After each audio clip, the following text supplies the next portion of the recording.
Bigfoot Collectors Club with Michael and Riley.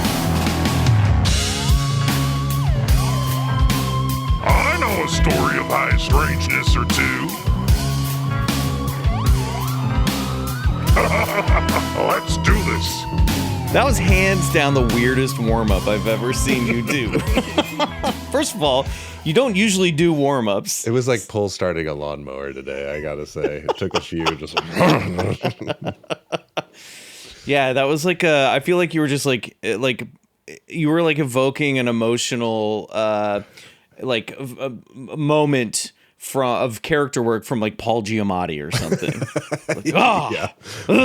Or a big scene. Yeah, exactly. Well, welcome back to Bigfoot Collectors Club, everybody, the show where we talk to amazing guests about their personal paranormal history and share stories of high strangeness. I'm your host, Michael McMillian, and with me always is the vampiric virtuoso. Riley Bray. That's right. You know, the Halloween season lingers for us all. It's hard to say goodbye. We're still in the time machine, so it hasn't quite happened for us yet. We're on the cusp. My neighbors put up a, you'll love this, a like 7-foot tall illuminated alien blow up. Great. That I literally looked over and saw out of the corner of my eye and went, duh! Like it actually, I think it's the one time a Halloween decoration has actually done its job and scared It's back. me. Yeah. Exactly. Yes, I'm excited. I hope everybody had a great Halloween. My neighborhood always goes all out, so I love it. There's like definitely people who work in the set deck and prop realm. Yeah. We have some really good yards in my neighborhood. I'm sure I've talked about this before, so I hope everybody had a great Halloween. Yeah. And I want to welcome all of our new listeners that have joined us over on BCC Clubhouse at supercast.com/Bigfoot Collectors Club. Just want to remind our Patreon listeners who are listening, just in case you're hearing this on the main feed, just a reminder, all new content will be only on BCC Clubhouse at bcc.supercast.com. Moving forward. Starting this Friday, actually. It's begun. By the way, that Vampiric Virtuoso was named by Katie Q. Thank you, Katie Q. Good one. Classic vampire. I love it. I'm very excited because I'm seeing some new faces in the Discord, in the BCC Discord. So I'm very excited about that. It's been growing, yeah. I'm very excited about that. Guys, come on, join the clubhouse. Get in the BCC Discord. We're having lots of fun. What else? A little more housekeeping. I want to remind everybody that we do, even though Zombie Bigfoot's Crypt to Crypt has closed for the year, we do have some merch still up and available in our merch shop. Holidays are coming up. You can get your regular, old, wonderful, beautiful artwork by Derek Cole, or you can get the BCC Old School collection by the Little Friends of Printmaking. So classic from the origins. That's right. Link in our show notes and in our bio on Instagram. No guest this week. We've been going rogue lately in the clubhouse. We've just been partying on our own. But that's fine, because speaking of parties, guess what? It's time to celebrate with you, my friend Riley. It's our 8th birthday. The podcast is 8 years old. A surprise party. Club Scouts, and I have a lot of fun and games planned today. I bet you do. I really do. We're going to have some cocktails. We're going to have some hors d'oeuvres. I'm going to serve some cake, and then I actually have some party games planned for the end of the episode. Excellent. Can you believe it? Our podcast is an 8th grader now. I mean, no, 8 years old, but a 2nd grader now. Well, maybe our podcast is very advanced. That's right. It's a genius. That's right. It's already skipped. Podcasts in STEM. Skipped like 6 grades or whatever. So there you go. I can't believe it. Happy birthday, Bigfoot Collectors Club. 8 years. That is crazy. Yeah, I did not think we'd be doing this still. Me either. I mean, I'd hoped. No, I mean, sure, it'd be fun, but I like the reality of it is funny that we made it this far. It's wild. It is truly wild. Because I was, recently going through the backlog on Supercast, and now we're starting to like re-release our original episodes in order on the ad-free channel, and it is 2017 was like a lifetime ago. That was another world. It was a different universe that we started in. Yes. But here we are, and we're entering into year 9. I cannot believe it. I think we're just like equally stubborn that we both just kind of kept. Yep. Let's just keep kicking this can, man. Yeah, no matter what came at us, we said we're not stopping. So It's not still going to here, happen. everybody. We're still here, and we're you here. are too, and that's the important part. That's the important thing, and also we're here because you're here. Yeah, Let's that's just true. It's make really, that clear. It's that you're here. Yeah. Yes. So if you're here, we're here. Thanks for coming to our party. Thanks for coming. All right, let's celebrate by serving up some cocktails in the form of. Get ready, Riley. Uh-huh.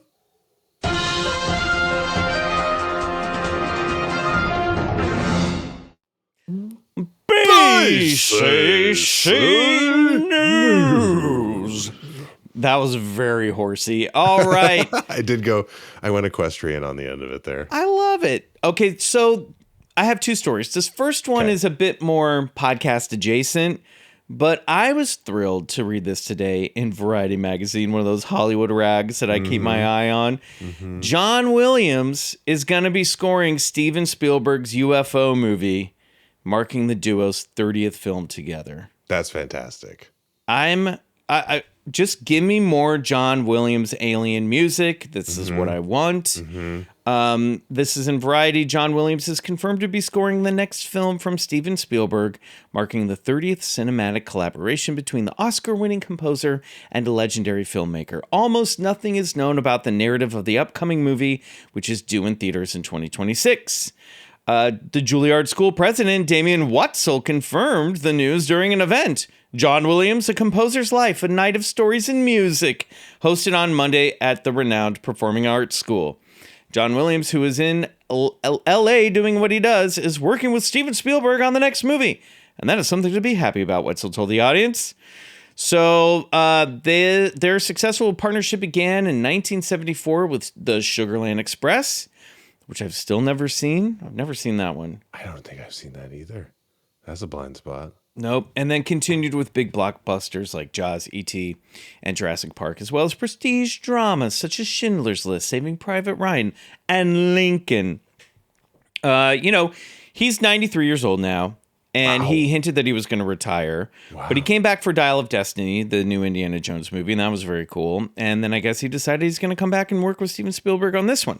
Wow. Steven Spielberg's film does not have a title or logline, but is reportedly a UFO adventure. Universal Pictures, the studio that's releasing the tentpole theatrically in June, has described the project as a new original event film. Josh O'Connor, Emily Blunt, Coleman Domingo, Colin Firth, and Eve Hewson will lead the ensemble. This is a stack cast with another Spielberg collaborator, David Koepp, Jurassic Park, War of the Worlds, and Indiana Jones and the Kingdom of the Crystal Skull, set to write the screenplay. I also thought that they're getting the gang back together. Yeah, I thought Wyatt Russell was in this. I think he's in it too, and I really like Wyatt Russell. So I just think it's great. What's your favorite John Williams score, Riley? If you had to pick one. Star Wars, the theme, yeah, like it's got to be the most. It's like one of the most iconic like movie cinema scores. Yes, I mean, I am sort of selecting the whole trilogy. Not like I can't pick one thing, but Superman's but then badass. again, God, Jurassic Park, the scores is so good. It's so good. I mean, and then, but if I think at the one that I find myself Jaws humming the most. It's probably Jaws. Yeah, it's Jaws. Just walking around.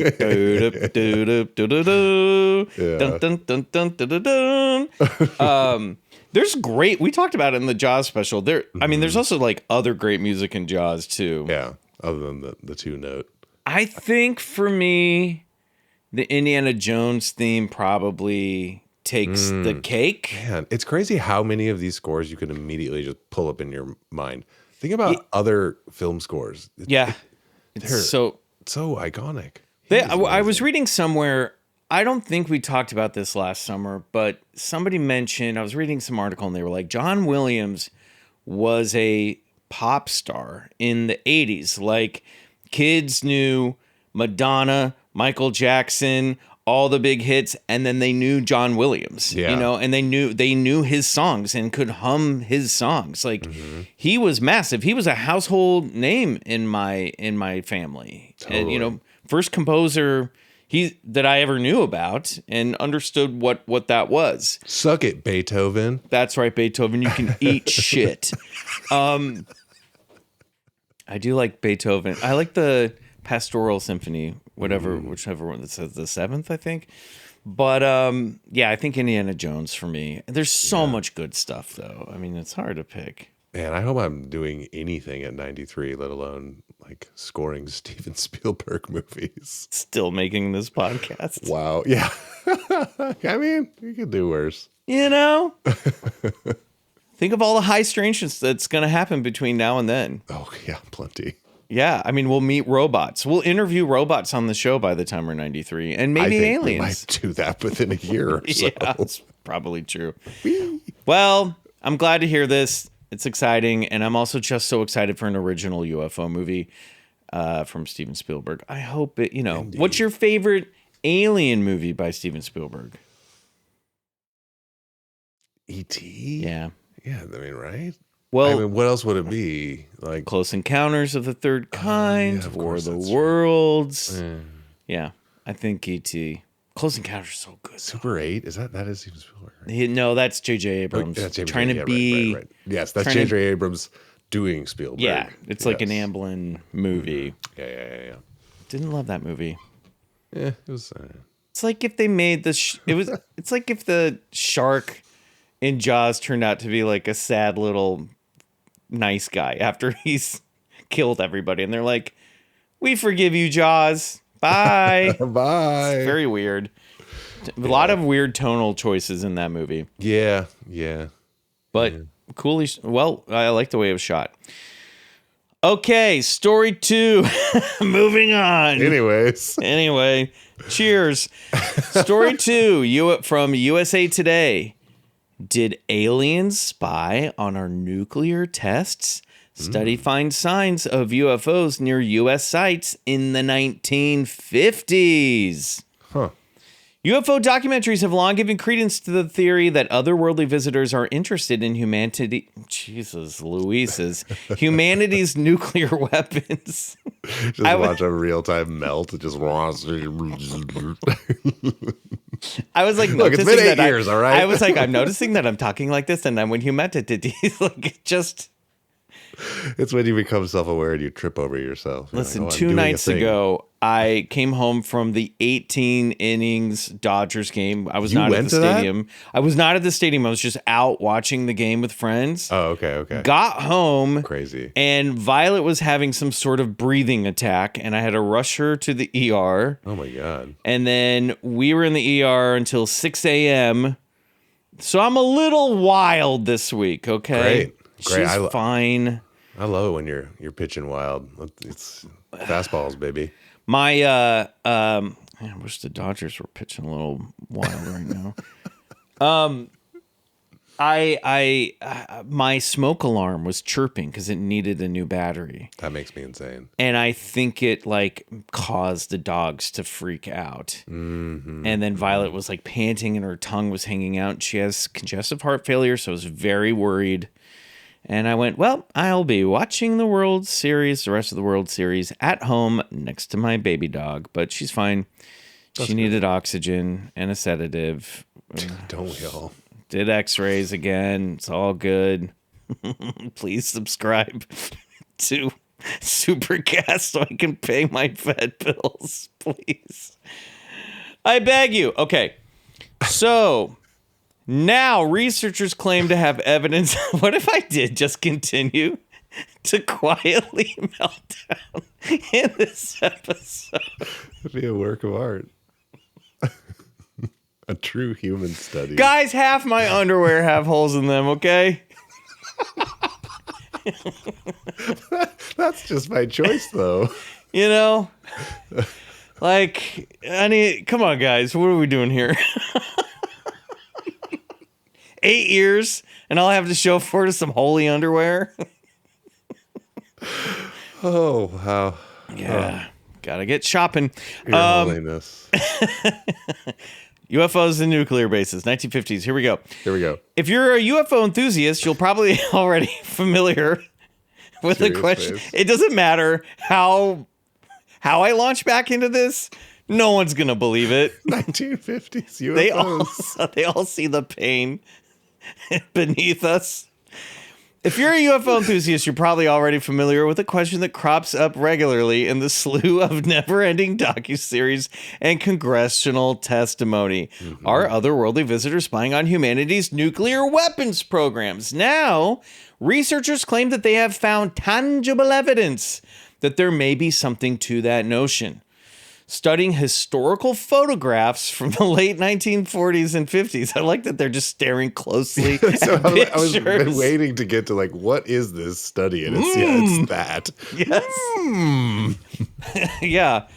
Under Doge's budget cuts, all they have are magnifying glasses now and old pictures. Yeah, it's stale coffee. This That's we're what- like that's what we're doing. we've regressed back to 1950s science.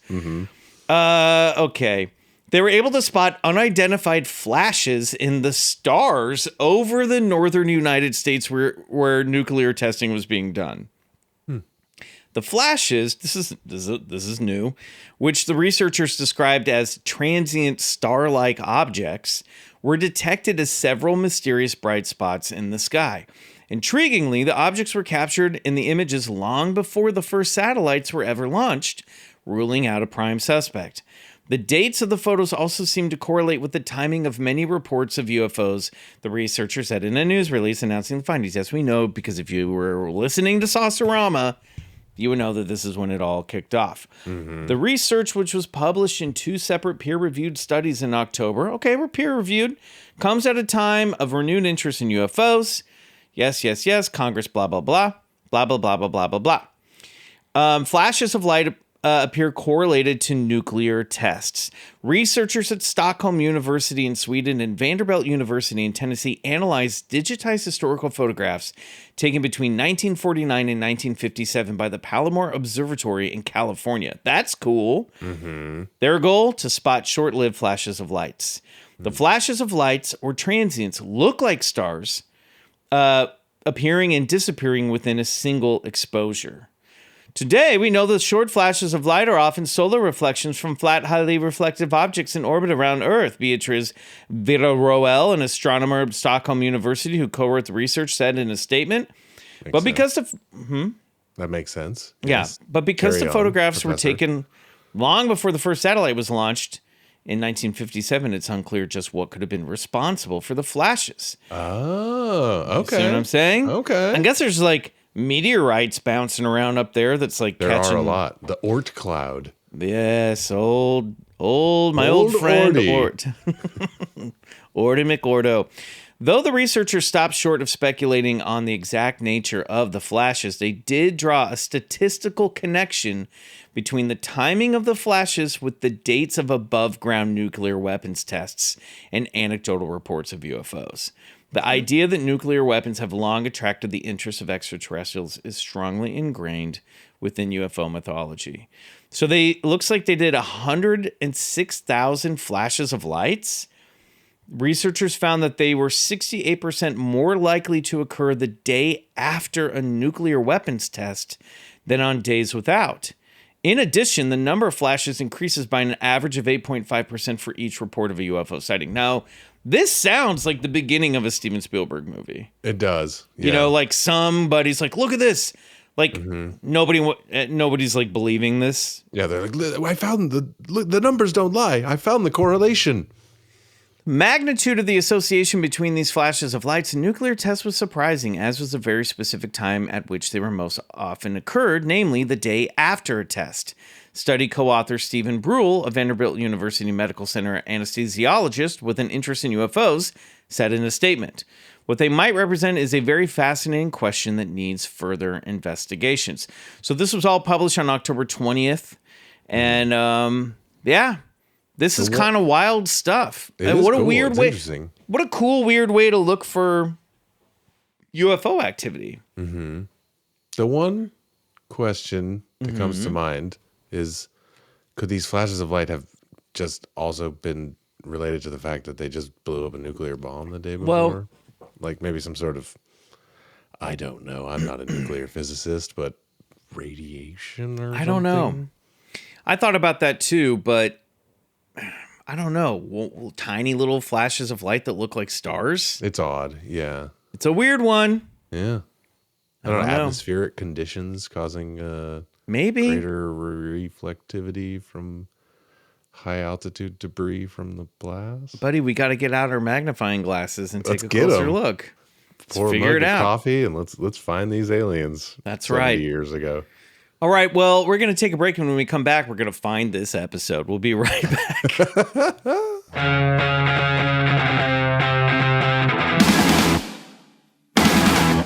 All right, Riley. All right, Michael. It's been a while since we've done this. Let's nominate our 5-star Club Scout of the Week. This is a friend of the show who has given us a 5-star review on Apple Podcasts, which helps tell Apple that people like the show, and then Apple goes, let me make sure that people know about the show by pumping us out in front of people's eyeballs. It has been a while since we've done this. Yeah. Let's get out to the eyeballs. Yeah. This one is from Kate Link-S, which sort of sounds like what your parents' Wi-Fi network is default named to. And the subject is non-toxic masculinity. Nice. Love these BCC boys and their refreshingly non-toxic masculinity and lighthearted take on the supernatural. If you love the strange, offbeat, and pop culture, this is the show for you. 5 stars. Oh, thank you, Kate Link. Thank you so much. Yeah, and thank really you for nice. helping your parents set up their Wi-Fi router. It's a service that we all must pass on to the generation that raised us. We really appreciate it. I can't tell you how many times I've done this for my dad since he's been yeah. alone. It's crazy. No, it's a duty that you must fulfill. He doesn't understand any of it. I love you, Dad. Well, let's move along to everyone's favorite hors d'oeuvre, a segment which refuses to go away ever since it first arrived in the summer of 2025. That's right. It's time to see what our old pal Bigfoot's been up to recently. It's time for Where in the World is Bigfoot? San Diego? No San Diego yet, as far as I can see, We'll but keep looking. you know what I decided to do? What? Let's put the world into this, and let's yeah. go check out what's been going on in Europe. All right, European Bigfoot. That's right. Now, the Bigfoot Field Research Organization, or the usual site that I use, I didn't see anything about Europe. Maybe I got to look more closely. So I used a different website called the Bigfoot Mapping Project, which is fun and nerdy. I really like it. Great. It's basically you just sign up and you say where you are and what sighting you had, and then it goes up on a map. Now, the problem is some people are more descriptive than others. For example, in Normandy, somebody said they saw a male Bigfoot and a little Bigfoot, and that's all they said. And I was like, this is one I really want to know more about, but there were no details. There was like a time, a date. It was in 2025, but there was no description. So I hovered over Europe, and I went to Rotterdam, where on February 22nd at 2:30 p.m. of this year, somebody spotted a 7-foot-tall bipedal creature. In the winter of 2025, I was in Neslanda with my friends. We were sitting on a small hill that overlooked I saw that word coming. I was like, good luck, buddy. Zevenhurstplas, the lake, when a 7-foot dark creature appeared to be walking around the lower side of the hill close to the lake. This was after we heard the sound of something hitting wood. Yeah. Yeah, so wood knocks were involved, and then the appearance of this very tall, dark creature near the Zevenhurstplas. Sounds like the setup of a certain author's book. Oh yeah, you're right. Right. I need to get back to that. Oh, you could do a whole European series. Ooh, gosh, yeah, I've kind of totally forgotten about that project. I should get back into it. It's easy to do. Whoops. I don't know. What do you feel about this one? I mean, I like it. I love the idea of European Bigfoot. I mean, you saw it across a lake. It's beautiful, idyllic setting. I don't know. It just seems kind of nice. This one. It's like, oh, Yes, a nice Netherlands Bigfoot, you know? yeah. Just like, hello. Yeah. And then Doesn't have much of a sense of humor. yeah. Just like, okay. Great baked bread. But a beautiful setting. Gorgeous setting. Yeah. Plants, tulips. That's nice. Is there a tulip cryptid? Is there like a cryptid that's like associated with tulips? Like plants them or something? You know what I mean? Is there some fairy lore about tulips in the Netherlands? Green Man or something? Yeah, maybe. I don't know. Let's go over to Sweden near Hamra National Park, where on July 24th, 2025 at 11:09 a.m., a 7.5 foot tall, dark brown male Bigfoot was spotted. And guess what? We got a picture with this one. Oh, wow. The eyewitness says, I was driving towards Pekin when I saw a tall beast in the woods. You know they're European when they describe it as a beast. Yeah. Most definitely a Bigfoot. I captured this image from my Garmin dash cam.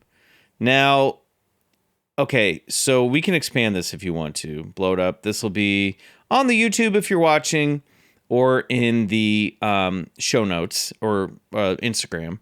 Now, where do you think this thing is? I thought it was in the lower corner here, or the lower third. Oh, I'm seeing it right in the center. Or is it the thing in the center? Dead center.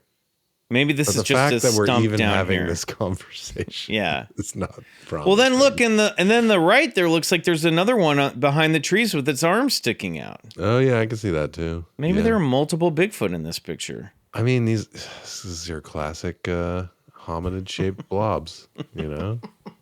It's another pin and another little red string. 8 years, it just added up to a hominid-shaped blob. Hey, man, all we are hominid-shaped blobs, so, It's you know, true. we're doing fine. At the end of the day, At the end of the we day. are just hominid-shaped blobs. Yeah. Me especially lately.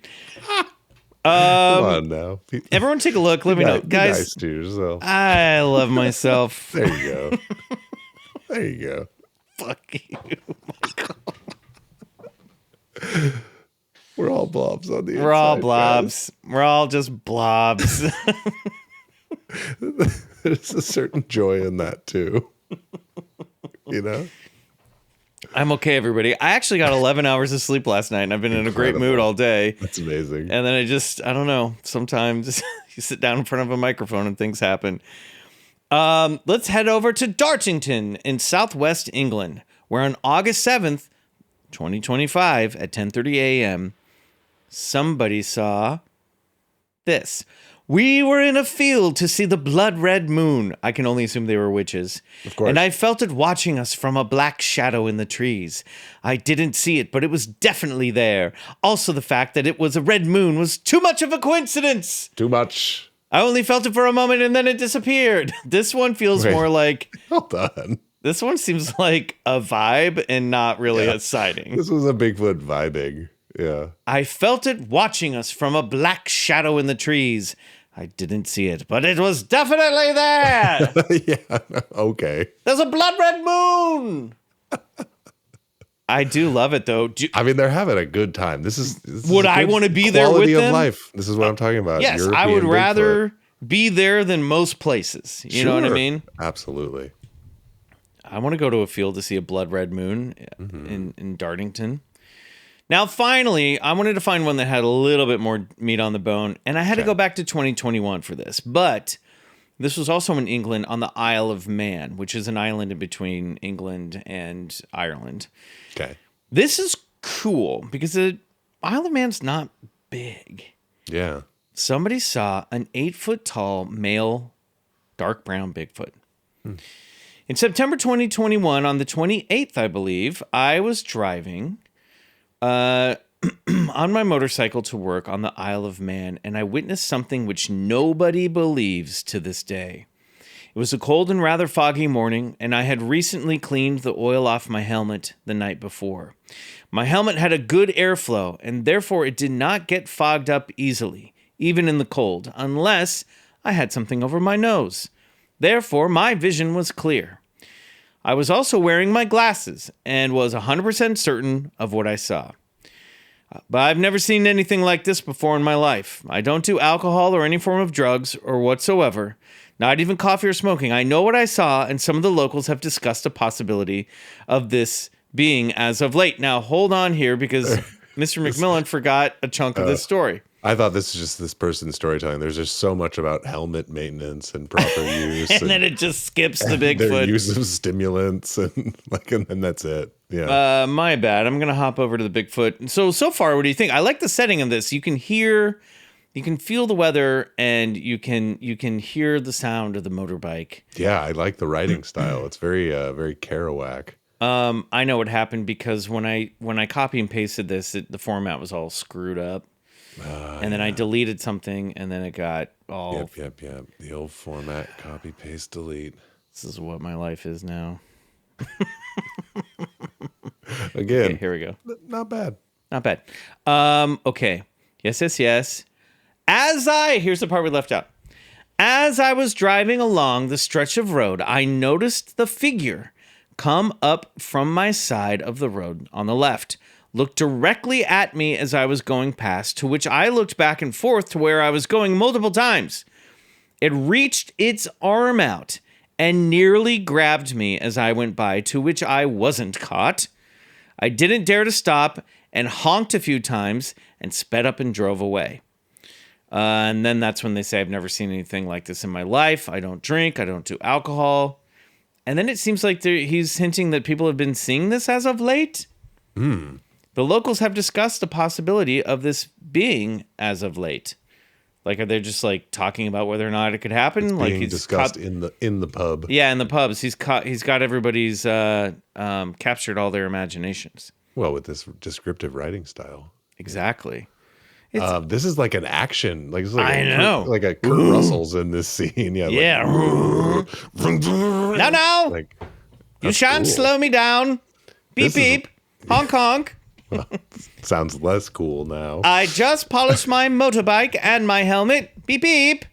That's true. He's like, never even had a sip of coffee. You can stomp your feet and growl all you like. I shan't be turning around. I don't know what that accent is. Where? Well, it's just the guy that I picture on the little motorbike. Yeah, he's not like riding like this. He's like, I mean, maybe he was, but I don't know. I picture him more polite. I don't know. What do you think? I think it's cool. European Bigfoot. It happens, and it's happening in 2025, everybody. People are seeing things out in their lives. 2021. I'm going to be seeing things tonight. I know that. All right, we're going to take a break. That one didn't even make sense. You taking a bunch of Benadryl tonight? You're going to go meet the Hat Man? The Hat Man's going to come visit me. Should we do a Benadryl special where we just do a bunch of Benadryl and see if the Hat Man comes on the show? That would be such a funny episode. The Bigfoot Collectors Club Benadryl special. I think we would probably say things we could not put on the internet. Well, we'll listen back and we'll find out. Let's take a break, everybody. We'll be right back for this week's story of High Strangeness. Ooh.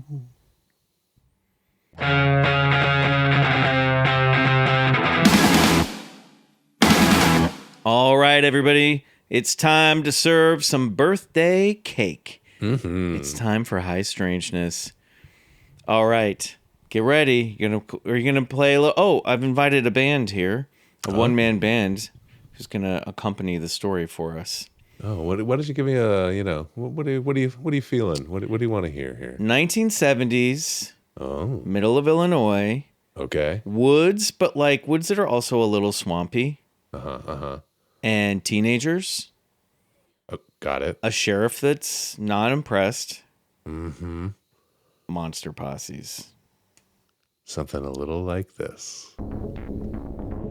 Deep in the heart of Illinois, there once lived a Bigfoot who for one summer was the life of the party. Tall, white, and smelly, his fame was short-lived, but his legend still blows through the breeze on warm summer nights. Gather round, Club Scouts, and hear the story of the Coal Hollow Road Monster. The legend of the Coal Hollow Road Monster, aka Cohomo, began in early May 1972 in Illinois. A local radio station, WIRL 1290, received a call from one 18-year-old boy named Randall Emmert, who claimed that he and some of his friends had seen a white-haired monster lurking near Coal Hollow Road in East Peoria. They believed the creature might be living under an abandoned house. According to Randall, or Randy as he often went by, he'd first heard about the monster from a friend about a year earlier. And then a night or two before the encounter, someone in his circle claimed to have seen the monster for themselves. My friend had a friend that lived on Coal Hollow Road at the top of the hill, and he had car problems one night when he got off. And he decided he'll just walk up Coal Hollow Road. Coal Hollow Road. Coal Hollow Road, everybody knows it?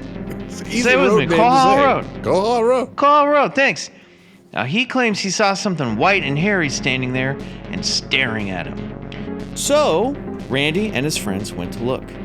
He later told a local reporter from the Journal Star, "It was there 1 minute and gone the next. If you just have someone sit up there, it may take days or weeks, but you'll see it." I love that he's telling the reporter to go sit up there for possibly weeks. Okay, Randy. And stare at some trees. According to the Pine Barrens Institute website, the Coal Hollow Road monster is around 8 to 9 feet tall and covered in whitish gray hair, resembling a cross between an ape and a caveman. It has long, round ears, red lips, and human-like hands. It left behind tracks with only 3 toes and gave off a putrid smell described like that of a wet dog mixed with rotten eggs. Or sulfur, which is exactly the smell Randy had used to describe the monster when the story was making headlines in the summer of 1972. Now, why Randy, you're wondering? Why did he get the spotlight? Well, he told the Star Journal, "I'm kind of a spokesman for the group. The only one who has the guts, I guess." Randy. So cocky. Yeah. By May 25th, local police had received calls from nervous residents who claimed they had seen the monster.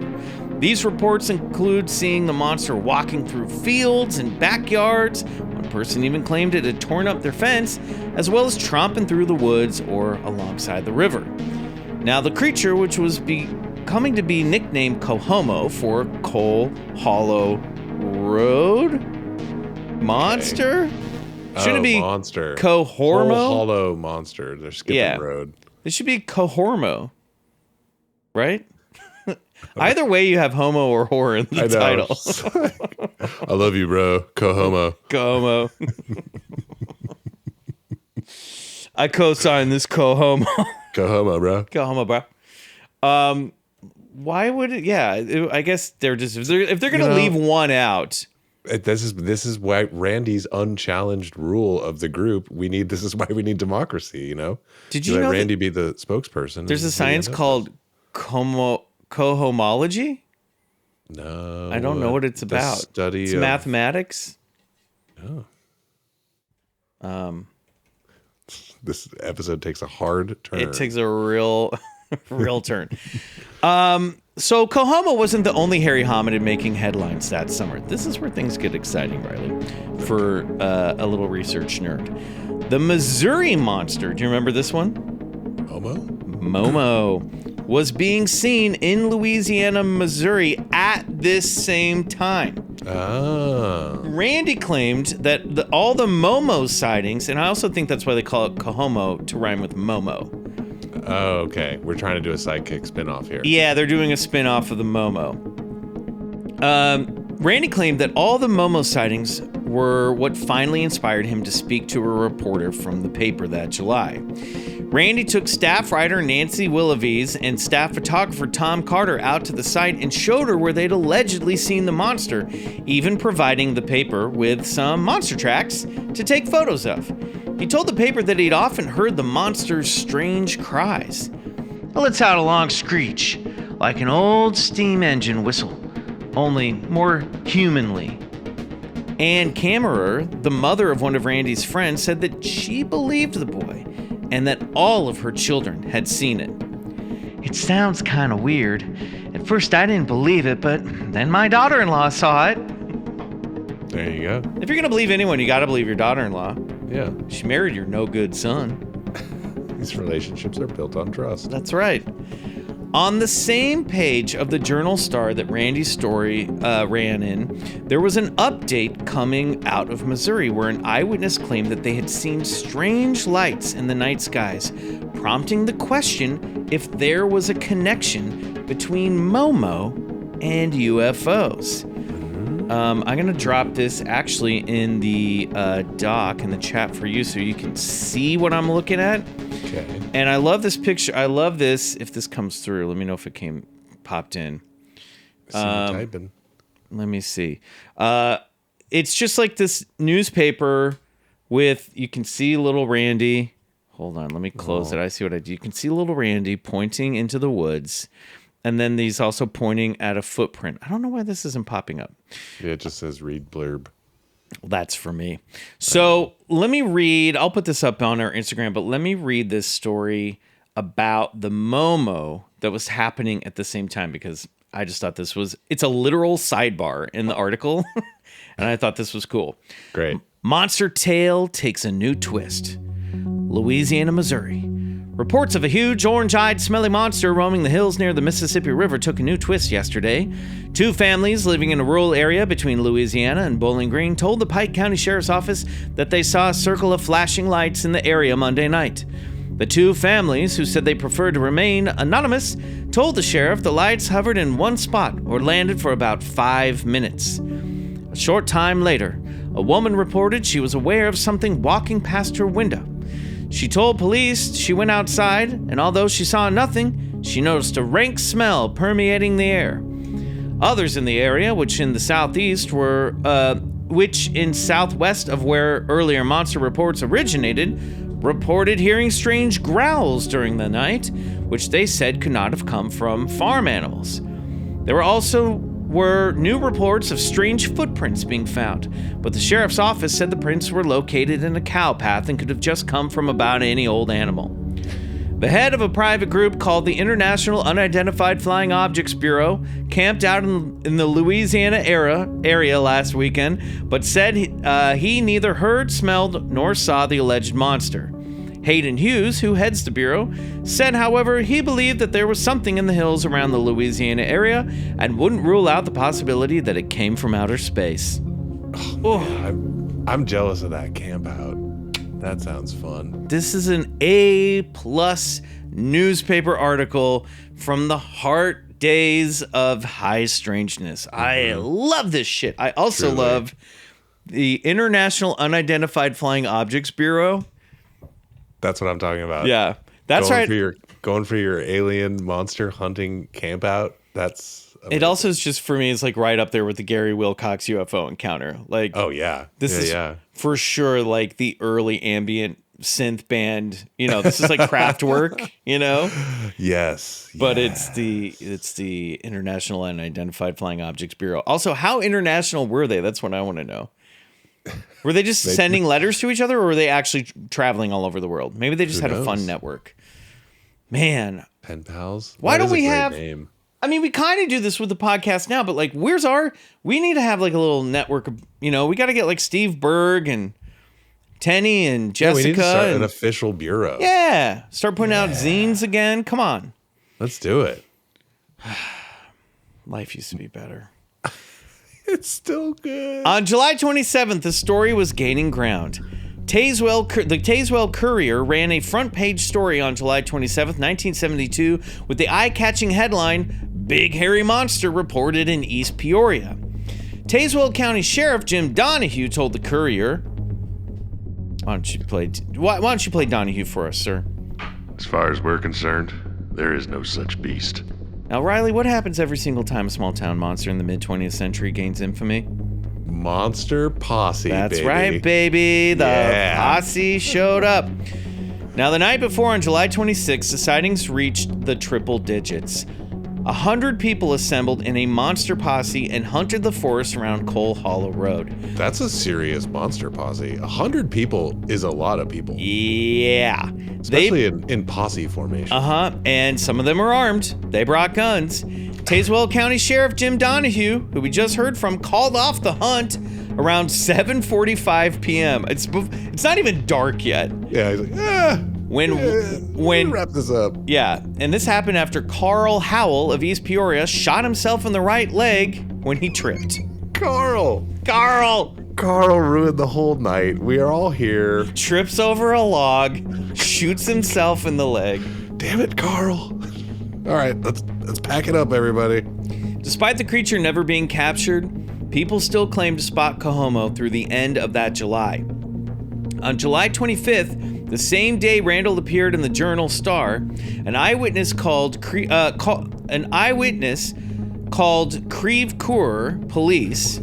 I know, Creve Coeur, what a weird town name. Yeah, totally. The eyewitness is not called Creve Coeur. They it called took me a Creve while Coeur to Police. understand that they called a place called Creve Coeur. Creve, I'm calling Creve Coeur. This is Creve Coeur for Creve Coeur, please.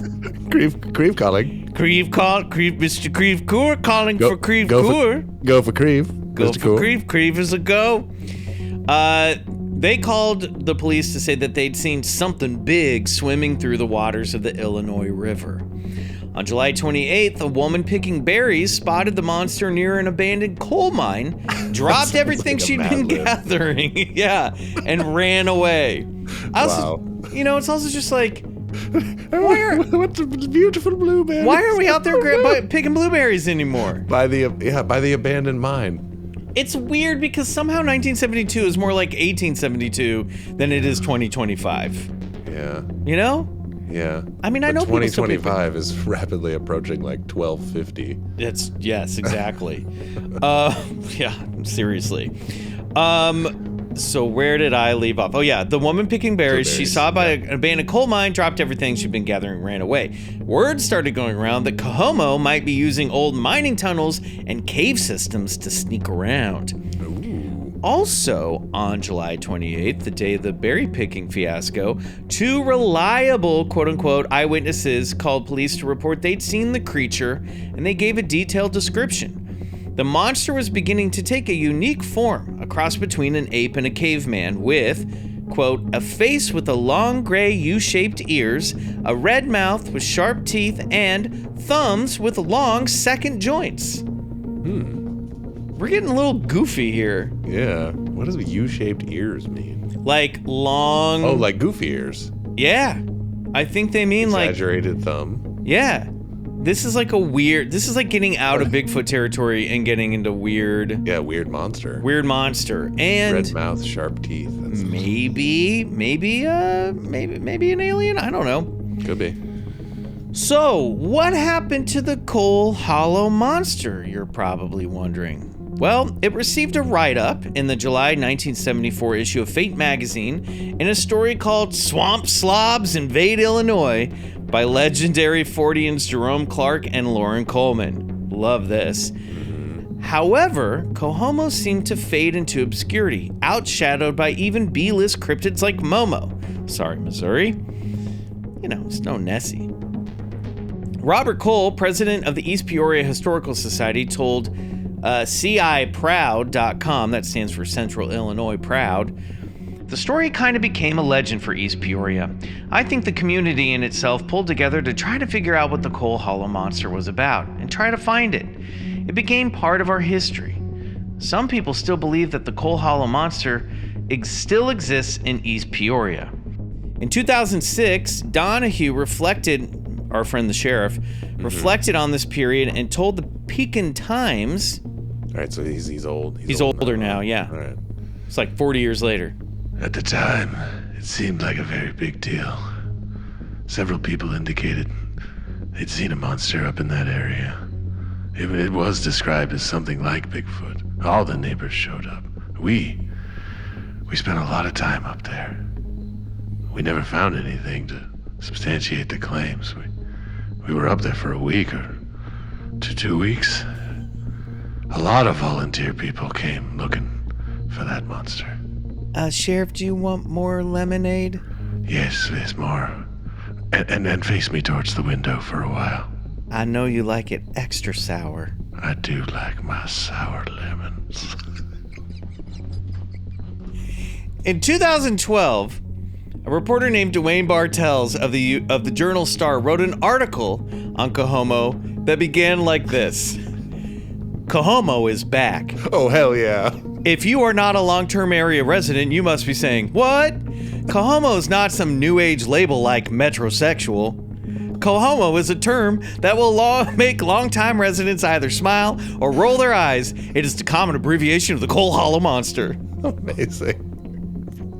Chef's kiss. 2012 article. I had to keep that. I was like, how am I going to work this into this story? Oh, man. So 2012 of it. Yeah. From what I can tell, is Dwayne Bartels has like a column in the Journal Star, and he basically was like, got a Google alert about Coal Hollow Road. And he was like, why is this popping up? Nobody ever talks about this. Mm-hmm. And then saw that there was a paranormal investigator who passed away, and that one of the stories they had investigated was the Coal Hollow Road monster, which made him go, oh yeah, I remember this story growing up. Let me get back into it. So it's not that Cohomo actually came back. It's just that this guy remembered it and then decided to write about it. A guy remembered it. Yes. Yeah. That's nice. He goes on. I go on. Upon seeing this, I was hopeful that this meant Cohomo was being seen again. Unfortunately, it just meant that the story was making rounds again. And this time, there was a disappointing twist. Dwayne Bartels wrote, I looked up Randall Emmert. Now, that's the 18-year-old boy, Randy, we all remember. He lives in Peoria. He is a blogger, one who revels in writing incendiary things. Randy! What are you writing? I emailed him to see if he would answer questions about what happened in 1972. He said he would. I put together questions and sent them. As I waited for his answers, I continued research. I came across a story stating Emmert had came clean decades later that his claims were a scam. So on June 17th, Randy got back to Bartels in an email. Only 26 questions? Okay. This was a hoax played by some friends of mine and myself on another friend that used to live at the top of Coal Hollow Road. He had to walk it from his employment at the old Amico station below the hill that night. At about midnight to the top, he swore he saw and heard the monster, so we set him up. Now, Randy claims that he and his buddies brought a white sheet up to Coal Hollow Road to scare their friend and then back up his story. Now, I'm not sure if the white sheet was used or not, but that night, Randy and his friends told the other guy that they'd seen it too. So they called the radio station that night, and by the next day, Randy claims that 50 people were looking around the site. The story had already gotten out of their hands, and, well, Cohomo came to life. Yeah, that's crazy. The old WIRL 1290 radio show had a call in, and he called to say that he actually saw it. I just simply backed him up, and my name was stuck to the story, sadly. I called into WMBD radio about 2 years ago, and the Peoria Journal did a story about it at the same time. We never saw a monster or a Bigfoot. Although when I first reported on the radio we did, over 200 people showed up on Coal Hollow Road that night looking for Bigfoot. Hell, they came up from Kentucky wanting to camp on my parents' lawn. One woman ran her car to the old brick yard and told the cops she did so because the monster was in the road right in front of her. So, okay, Randy was lying. But what did his friends see that first night? And what was the white face peering out of him at the bushes? And what about the reports of the ape man with double-jointed thumbs? Mass hysteria? Or is there actually a monster up there? I know what I would like to believe, but Riley, the hell was that? That was classic Randy. That's what that was. You know? But you know what is interesting about this, though, is the fact that so many people showed up and are just ready for it. And then people feel like they see it, and they, it's like 200 calls. 200 calls. People are calling. People are seeing it. What's the lady seeing at the mining shaft? What are the people seeing that has long U-shaped ears and double? Why can't all be Randy. Why are you coming up with the story of double jointed thumbs? Like, what is this? That is true. Like that, the weirdness of that. It's just, I don't know. Plus, we got all this shit going on with Momo at the same time, and UFO lights, and Missouri's not that far from Illinois. They're neighbors. So, not at all. Yeah. is there some kind of weird hairy monster, UFO wave? Kind of like, when was the? Excuse me, was that in 1972? When was the Pennsylvania Bigfoot invasion? It was the 70s, as far as I remember. Yeah, let me take a look at this. 73. Yeah, there you go. Yeah. So right after, the summer after this is when that wave happened. So look, this is in the sauce. You know what I mean? Mm-hmm. Obviously, Randy's lying. Yeah. But I also feel that in all of this, the hoaxes and the tall tales get mixed up with everything. Mm-hmm. And it's part of the whole recipe, Yeah, man. The flowers grow with the weeds, Yeah, man. The flowers do grow with the weeds.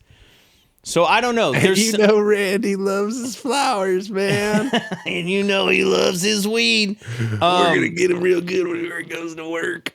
I just think I just find it so interesting that what is it about American and small town culture around this time that in one newspaper we're getting two stories, and one we now know is not true, of big hairy monsters hanging out. Just Bigfoot and monsters were just in the lexicon then, like aliens are now. Like everybody's talking about that rock, which I guess by the time this comes out we'll find out if it's aliens or not. The rock? What? The Atlas or whatever. The Rock, the new one. Yeah. Everybody's talking, it's all about aliens and Three-Eye Atlas coming out. But 70s though, it was monsters, man.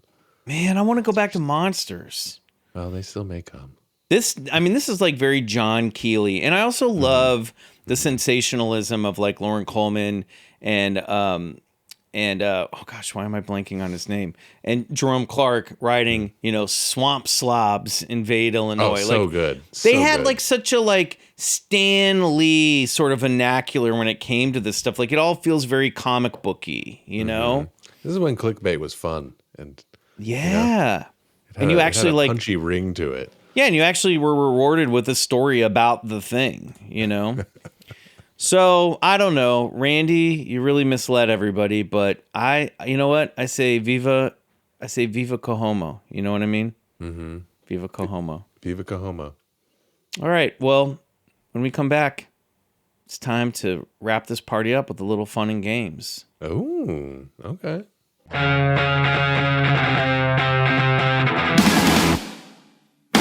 Okay, Riley. Okay. We're going to play a game. Now, it's similar to one that we played on a live stream a few years ago. I don't remember what we called it then, but tonight I'm calling it What's in the Box? This sounds like it's going in a sort of a Saw direction. You want to play a game, Riley? It's been 8 years. What's in the box, Riley? So, every birthday party has some presents. Mm-hmm. And before you have 1, 2, 3, 4, 5 presents. Ooh. Okay. And let me see. It doesn't matter which one. Let me just say one is a rainbow package. The other is a blue package. The other is a red package. The other is a black package, black wrapping paper, and then the rest is a pinstriped wrapping paper. Okay. So you pick whatever one you want. Pinstripe. Yeah, and you're going to try to guess. Now, here's the thing. Before you unwrap it, you're going to try to guess what cryptid or what, paranormal phenomenon is in the box. Okay? Okay. And you get to have 3 clues with each package. Okay? Great. You know how I love my rules. Yeah. So you can either lift to see how heavy it is, shake it to see if it makes any sound, smell it to see if you can smell anything, slip your hand in under the lid to see if you can feel anything, so touch, and then see, I'll even let you peek in the package before you open it. Okay. But you can only do 3 of those with each birthday gift. So I gotta choose wisely. Yeah. Okay. So which package do you want to open first? Let's start. I should say present. Let's start with black.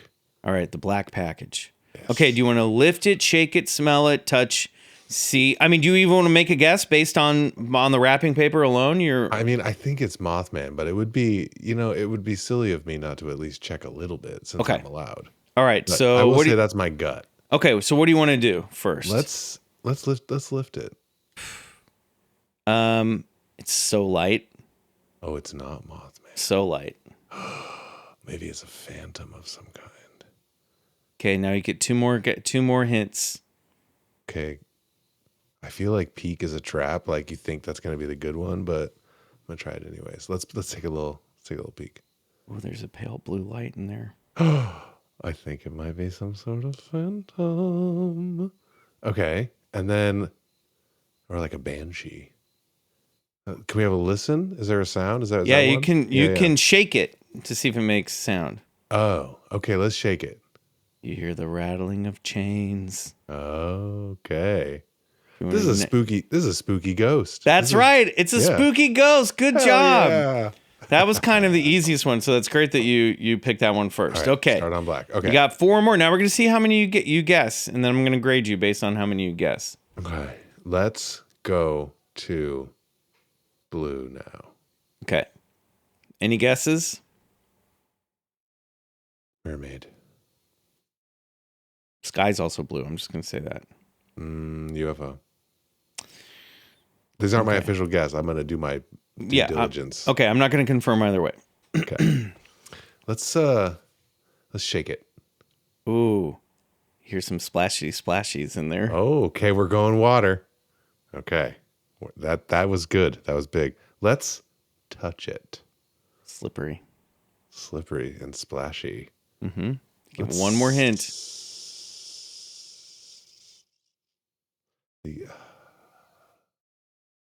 All right, give me a little peek. Just a little peek under the package. Just a corner. Okay, I let you open a little peek. Uh-huh. It is too dark to see anything. I knew that would be a waste. I should have smelled it. I should have smelled for the sea.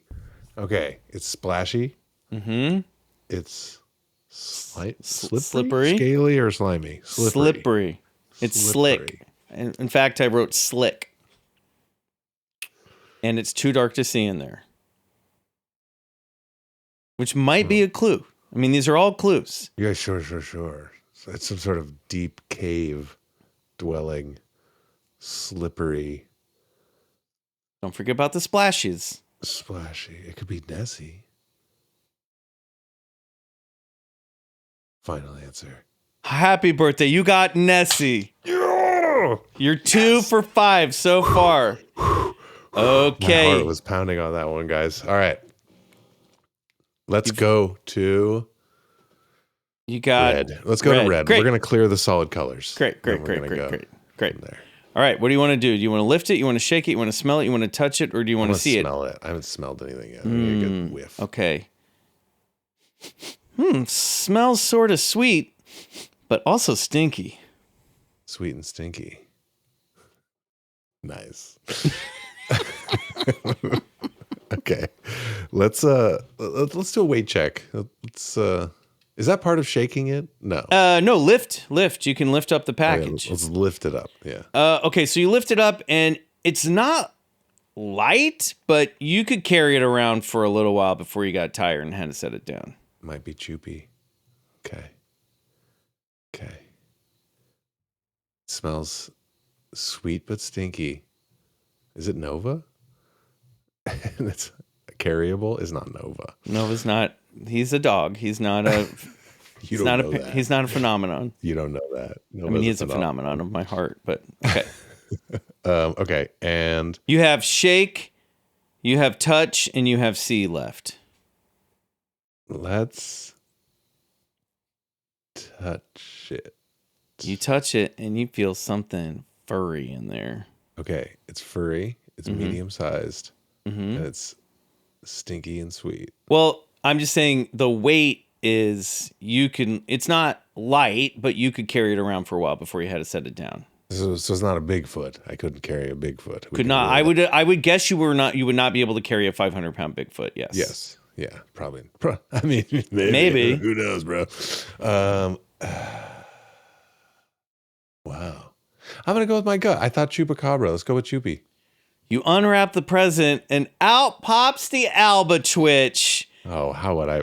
Of course, it's the fucking albatwitch. He always no shows one up. expects the albatwitch. No one expects the albatwitch. All right, and just so you know, if you'd shaken it, you would have heard. Ooh, ooh, ah, ah, ah, ah. That And if probably you would have gotten me the albatwitch. if you had peeked in there, you would have seen an apple core. That would have gotten me easily. Yeah, this is why you got to think. You got to choose wisely because some of these hints are stronger than others. All right, let's go rainbow. All right. Okay. 2 for 3. What do you want to do first with the rainbow package? Taste the rainbow. That's not one of them. Tasting it isn't one. No. All right, well, I guess smell would come closest. Let's sniff the rainbow then. Okay.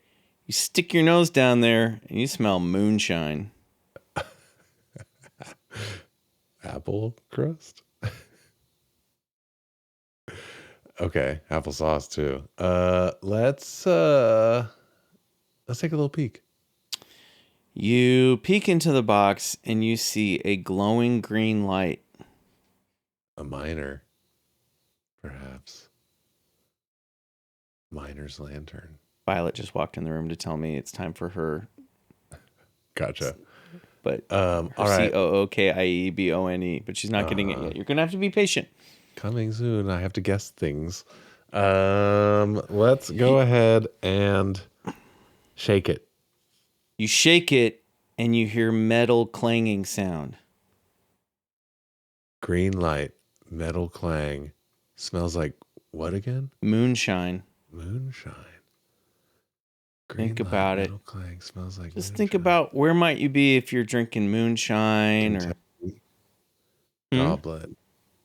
What's that? Kentucky Goblin. You open it up and out pops one of them Kentucky Goblins. Because remember when they shot at it, it made a metal sound. Yeah. And then so if you lifted it, it would have been the same. It's not light, but you could carry it for a while. Yeah. And then if you were to touch it, I would have said, "Is that an antenna?" Kentucky Goblin. All right, I'm doing pretty good. I'm pretty proud of myself here. Now you have the final package. It's pinstripes. Pinstripe. All right. Let's lift, shake, smell, touch, see. Shake it. You shake it. Shh, shh, shh, shh, shh, shh. So like sand, kind of like.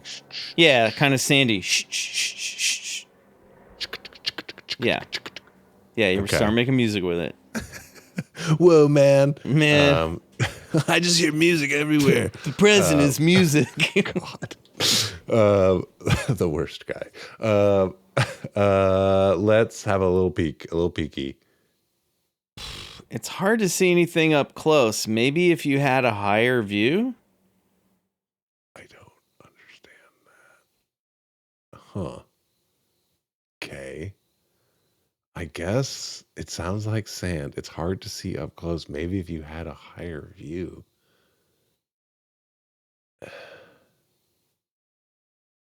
I guess let's smell it. You sniff it and it's dusty. Well, that's just the same as shaking it. You know what? I'll let you.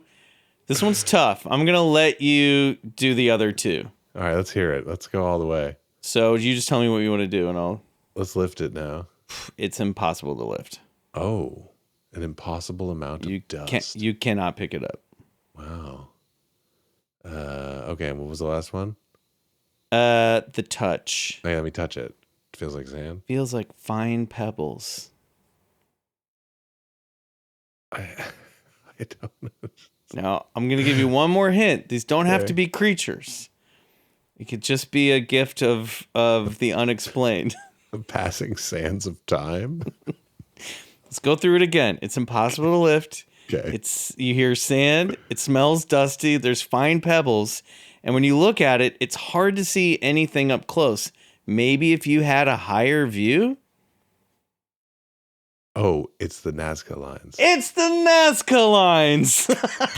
Happy birthday. Yeah, boy.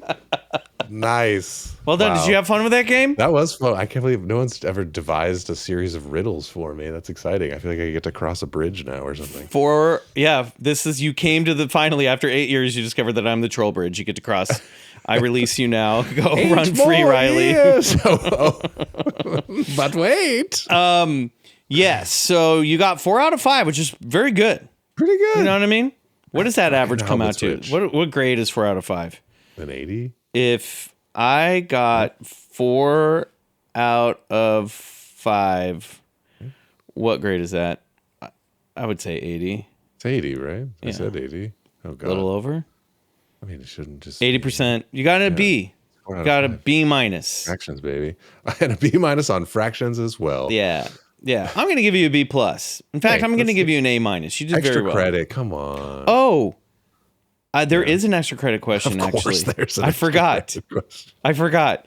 Can you guess which Nazca line formation it is?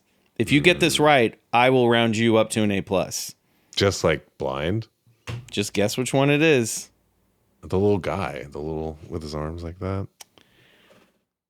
No, it's the spider. It's the spider. I almost put the astronaut. I almost put the little guy because I knew you would guess that first, but Of course, I'm sorry. gonna guess that. So you still got to be. And you Yeah, know that's what? fine. Now you Hey. got 5 presents. It's been Pass a good fail. party. Yeah. All right, everybody. It's time for you to go home now. This party's over. Party's over. Get out. Do you want to have anything to plug? You've been over in Collector's Corner. You've had a lot of you're posting a lot of action on peacedrone.net. Do you want to Yeah. plug anything? I mean, just go to peacedrone.net. There's a couple of ambient modules. They're in various states of experimentalism. They all work. I wouldn't say they all work perfectly on mobile. They're pretty demanding on your machine, but I'm working on it. And I don't know. I thought it would be fun to like develop these things like public, like while they're live. So I'm constantly updating it, but I've made some really interesting sort of sound toys. The thing that is perhaps most useful is a stringed instrument tuner that works really, really well. And I've been getting feedback from a bunch of my musician friends that have been using it, and they're all really liking it. So I'm very Nice. excited that I actually built something useful, not just like, virtual wind chimes, which I would argue are also very useful, but you be the judge of that yourself. Just go to peacedrone.net. Check it out. It's, art and science and fun. Great. I love it. I plugged this last week, but just in case people didn't listen to the original outro I recorded for the Collector's Corner, I wrote it for the Declassified. I was recently on Jana Schmeeding and Brian Bahi's podcast called Sage Base Wisdom. It's very fun. We talk a lot about a lot of paranormal stuff. So go check that out. And you know what I would really, really love is I'd just love for everybody to go to our YouTube channel. Please give us a follow, and please watch the Eldridge Hotel Ghost Quest that we did. It's really fun. I think you'll like it. You guys are missing out. Like it's less about like how many views is it getting, and it's more like I know you guys haven't watched this, and this is one of my favorite things that we've done. We know how many of you are I listening. do. And we know how many of you are watching. Yes, we do.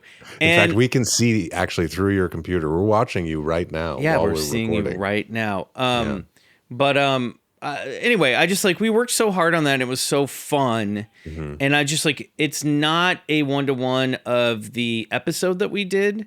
Not at all. It's like 95% all original material, and in fact, there's a part in the special where I cue you guys if you want to go listen to the episode. This is when the audio episode happens. So. Go check out Ghost Quest, Eldridge Hotel. Go check out the other little documentary videos we did in Kansas. We did a bunch of other little shorts. We had so much fun doing it. It was the most fun I've had doing the show in a long time, and I want to do more of these. But we want to do more of these if you guys like them and want to see them. So check it out and let us know. Yes, please. Yes, Good call. please. Good call. Okay. We're going to cross over to the other side for our annual round of Ultimate Bullshit or Believe It. We'd love for you to join us for that on BCC Clubhouse at bcc.supercast.com. You get 3 bonus episodes every month on the other side. You get access to the beefy ad-free episode. channel, the BCC ad-free channel, and you also get access to the Cosmic Track channel from Riley. You can find the link to that in our show notes and in our Instagram bio at Bigfoot Collectors Club. If we don't see you there, we will see you here next Wednesday. Until then, good night. And go get regressed. Happy anniversary, baby. Happy anniversary. Happy birthday, podcast. Yeah, love you guys. Love you. Love you. Go homo. Go homo, baby. Go homo.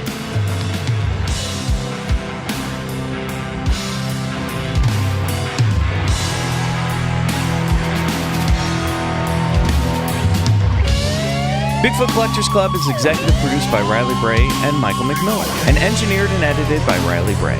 Our theme song is Come Alone by Suneaters, courtesy of Lotuspool Records.